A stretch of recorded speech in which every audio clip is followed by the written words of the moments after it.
show you how to make some fried flounder with some good seasonings and fry it up for our sandwiches for dinner.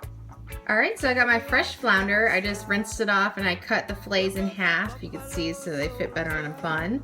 I have my seasoning already. This is flour with some panko seeds, and I put about a tablespoon of parsley, basil, and Old Bay. And I'm just going to mix it all up and make sure it goes all the way through the flour. Alright, so I'm going to start dipping the fish into the flour mixture. I'm not going to use egg. Usually when I do like cutlets or whatever, I'll dip the meat in egg wash and then I'll dip it in, but we're not going to use egg because the fish is pretty moist and we don't want to make it thick because we want to taste the fish and how good it is. Just keep doing it.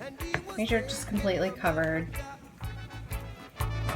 Brought to America, fighting an arrival, fighting for survival.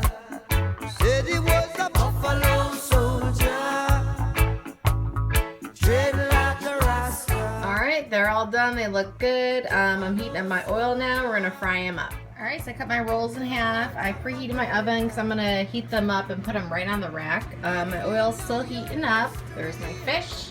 And I got my coleslaw out. This is from Bob's Seafood. This is our favorite coleslaw. And they make homemade tartar sauce, so why make it when you could just buy it? And I got my chips in the fridge. I keep my kettle chips in the fridge. It's actually kind of a funny story. I had a babysitter when I was younger. She used to always keep the chips in the fridge. And they had to be kettle chips, and they just taste so good when they're cold. So I do that now, even as an adult. So maybe you should try it sometime. And we can't forget about our lettuce, some shredded lettuce. We're gonna put on top of our sandwich to give it that nice crunch. All right, looks like my oil is hot, so we're gonna put in our first two pieces.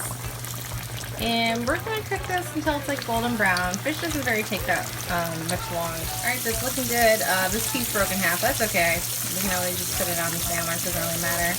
So they're gonna be cooking for 2 more minutes till they're golden brown. Fish doesn't take that long to cook, so just keep an eye on it.